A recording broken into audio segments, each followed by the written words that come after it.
Assalamualaikum warahmatullahi wabarakatuh. Perkenalkan, saya Ido Yogyakarta Mustafa dari Universitas Nahdlatul Ulama Surabaya. Di sini saya akan menjelaskan yaitu tentang manajemen hubungan dan relasi rantai pasok. Yang mana pembuatan video ini ditujukan untuk mengumpulkan tugas atau kuis dari mata kuliah manajemen hubungan dan relasi rantai pasok. Ya, langsung saja. Di sini nanti saya akan membahas mengenai supply chain management atau SCM dan juga pengaruh supply chain management atau peranan dalam suatu perusahaan. Mungkin langsung saja. Yang pertama, pengertian secara umum supply chain management yaitu kegiatan yang meliputi perencanaan, pengaturan, dan penjadwalan arus produk dari mulai pengadaan hingga didistribusikan kepada konsumen.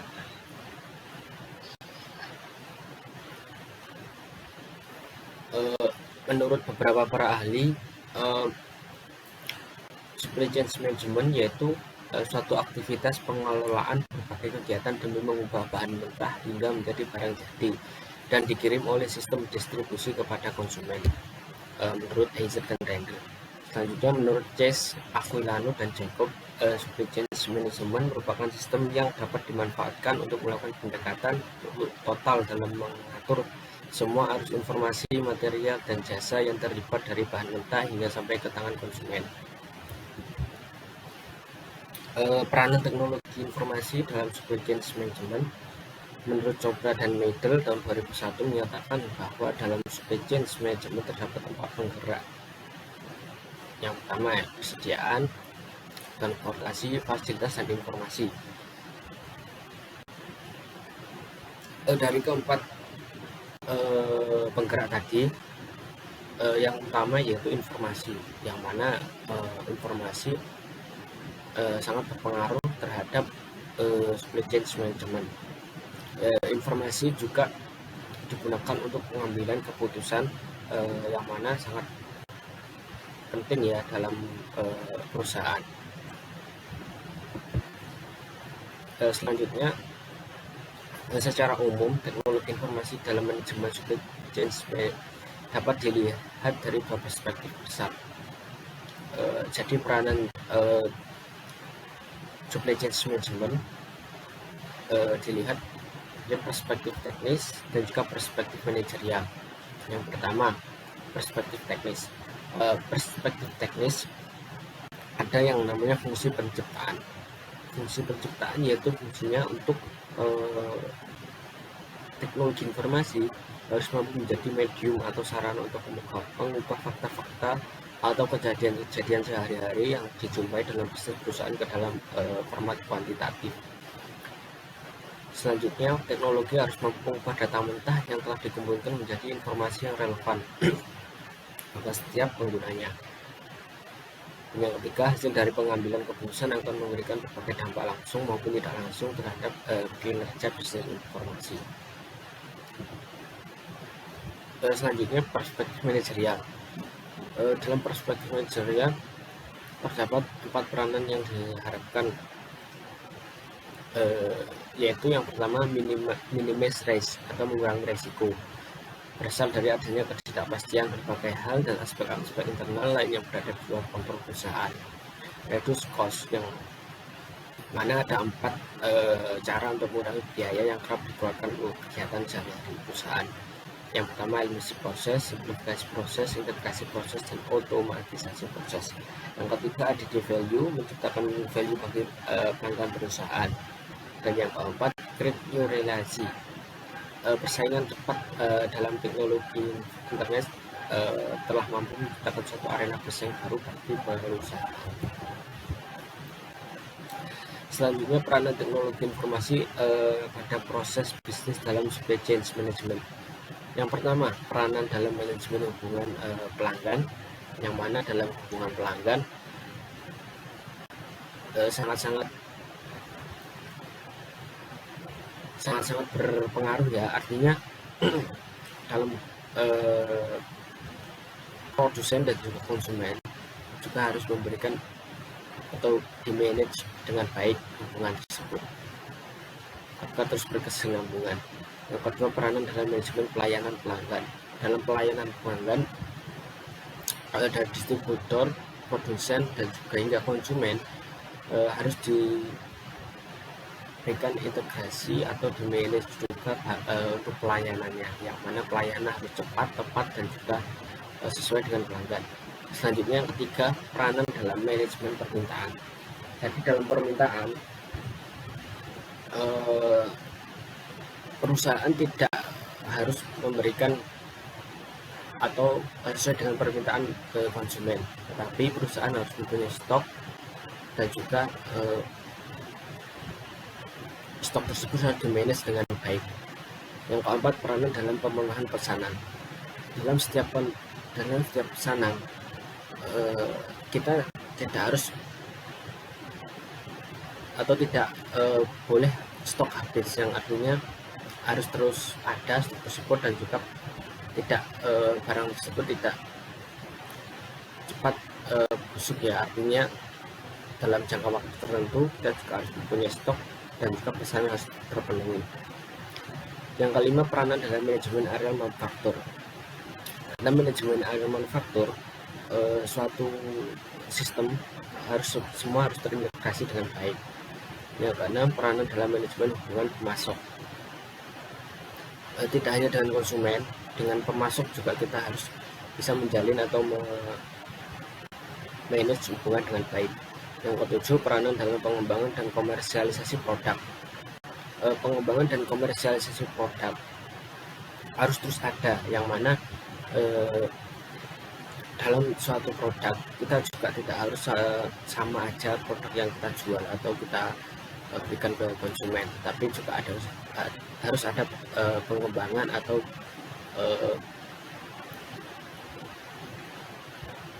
lebih komersialis juga.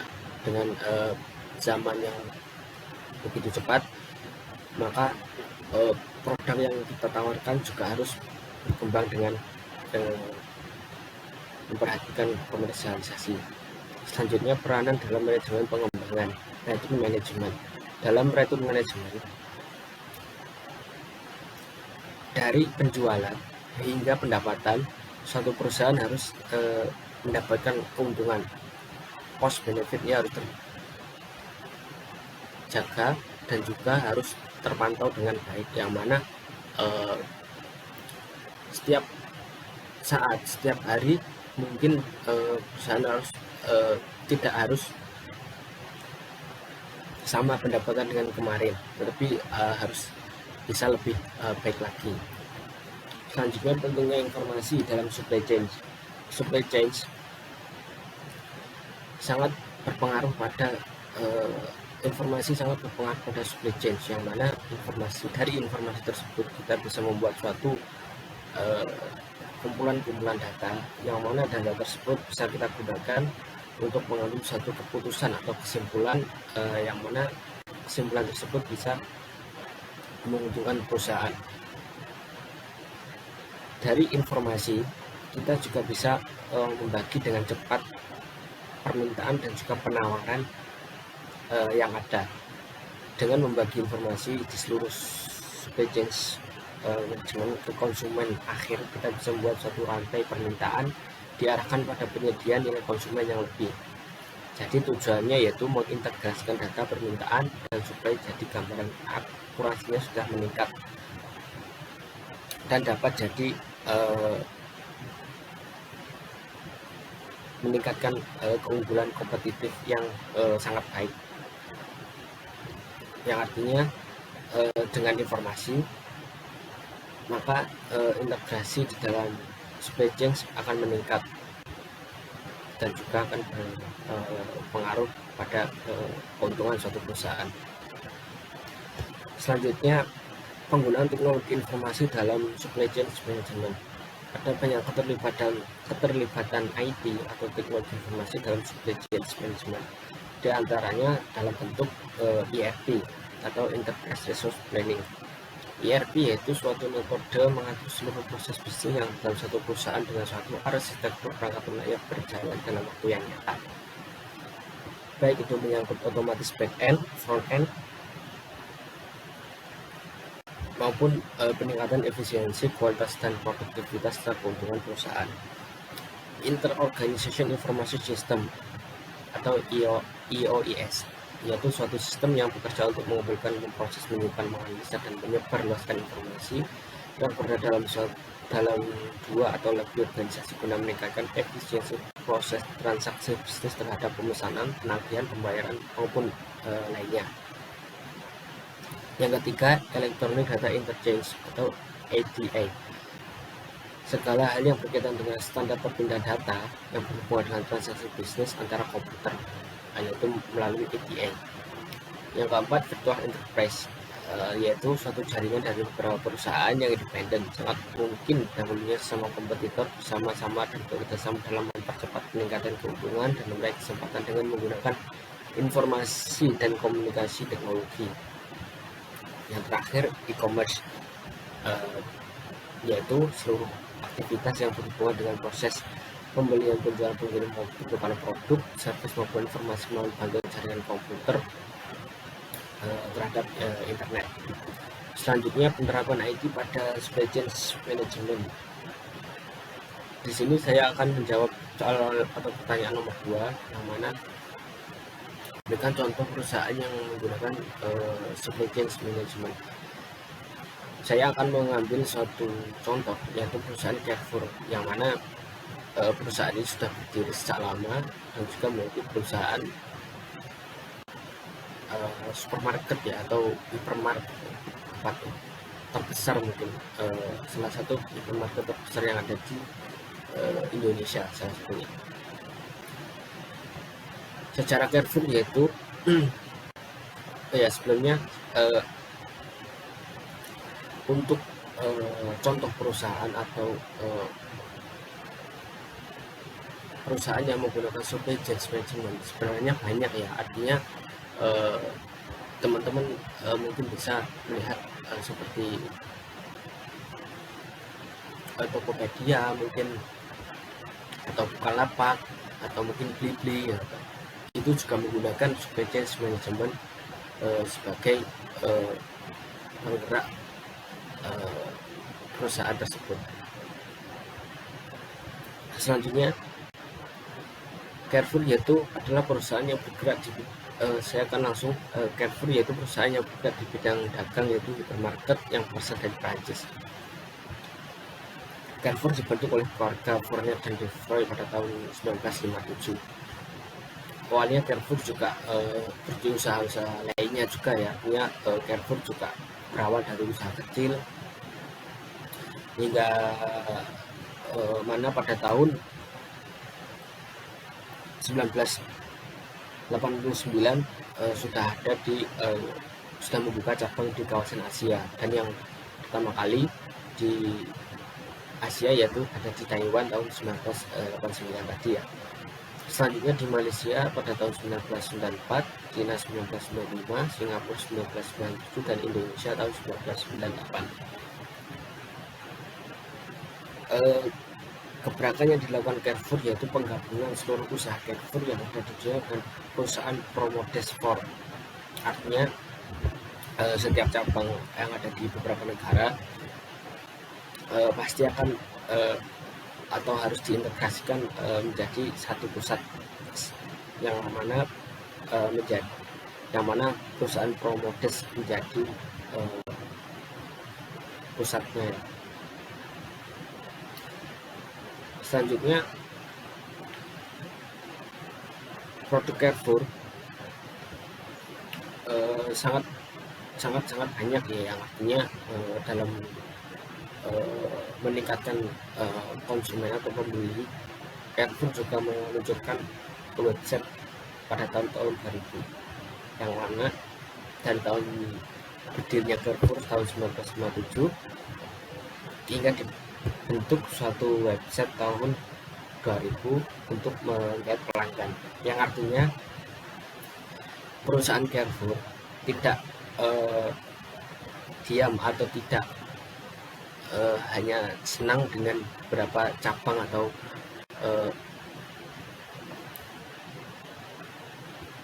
beberapa cabang-cabang yang ada di Asia maupun di Eropa.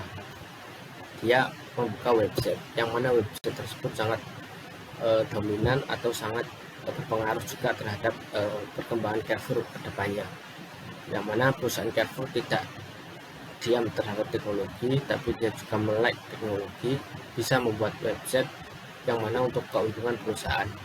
Dan itu adalah salah satu perusahaan yang juga kita harus pelajari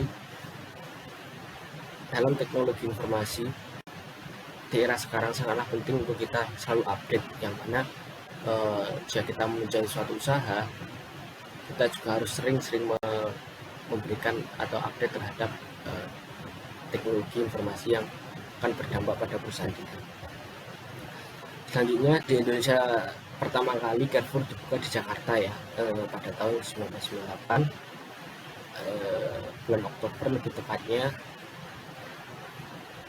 Dan juga Carrefour juga mempunyai 3 pilar utama, yaitu harga yang bersaing, pilihan yang lengkap, dan pelayanan yang memuaskan. Jadi menjadi suatu prinsip untuk menggait suatu konsumen agar banyak konsumen yang meminati. Dengan tagline-nya, ada yang lebih murah, kami ganti selisihnya. Sudah ada yang lebih murah dan diganti selisihnya. Itu adalah strategi Carrefour bisa meraih omset 1 miliar per hari per outlet ya. Artinya jika ada 20 outlet sudah 20 miliar, dan itu mungkin lebih dari 20 ya, dari seluruh negara yang ada di dunia. Selanjutnya, penerapan e-business di Carrefour mulai serius dilakukan pada tahun 2007, yang mana e-business yaitu untuk mengekspansi suatu perusahaan atau suatu usaha hingga dia bisa menggait sebanyak-banyaknya konsumen ya. Di sini Carrefour menggunakan e-business dan juga artinya yaitu rantai pasok atau e-business digunakan untuk memudahkan kerja antara gerai dan pemasoknya, sedangkan manajemen relasi untuk mengelola pelanggan Carrefour sehingga tetap setia berbelanja di Carrefour. Carrefour memberikan 2 layanan yang sangat baik di sini, dengan e-business sebagai fondasi pengekspansi perusahaannya. Yang pertama yaitu rantai pasok telah diatur dari gerai hingga pemasoknya. Jadi dalam suatu gerai dia selalu mempunyai pemasok yang real time ya, artinya selalu ada dan juga selalu tepat waktu untuk memasok produk-produk dan barang-barang yang dijual ke konsumen. Selanjutnya, manajemen relasi sangat baik dilakukan Carrefour. Dengan bisnis yang dia miliki, dia tetap menggait konsumen, tetapi juga memberikan kemudahan terhadap konsumen yang sudah belanja, atau memberikan mungkin suatu diskon dan lain-lainnya kepada pelanggan-pelanggan yang telah lama berbelanja di Carrefour. Dan itu mungkin salah satu contoh atau penerapan teknologi informasi yang ada pada perusahaan ya, menggunakan supply chain management. Selanjutnya mungkin hasil kesimpulannya yaitu teknologi informasi yaitu terdiri dari hardware dan software, yang mana tidak hanya informasi yang ada, tapi informasi tersebut diolah menjadi melalui hardware dan juga software, dan bisa diambil keputusan atau kesimpulan dengan baik melalui hardware dan software tersebut ya. Selanjutnya digunakan baik untuk mendapatkan kesadaran informasi dan menganalisis informasi untuk membuat keputusan yang terbaik untuk rantai pasok. Artinya teknologi informasi sangatlah penting untuk memberikan keputusan yang sangat terbaik atau sangat-sangat final untuk rantai pasok, yang artinya setiap usaha, setiap perusahaan pasti mempunyai rantai pasok yang tinggi ya, yang mana dia harus mengadaptasi atau mengapply teknologi informasi sebagai kebutuhan utama. Dan terutama dalam usaha-usaha yang bergerak di bidang retail, maka supply chain sangatlah membantu untuk bisa mengembangkan atau mengembangkan atau growth perusahaan tersebut. Ya, sekian penjelasan tentang supply chain management dan juga hubungannya dengan teknologi informasi. Mungkin teman-teman ada pertanyaan atau ada masukan, monggo. Sekian dari saya. Assalamualaikum warahmatullahi wabarakatuh.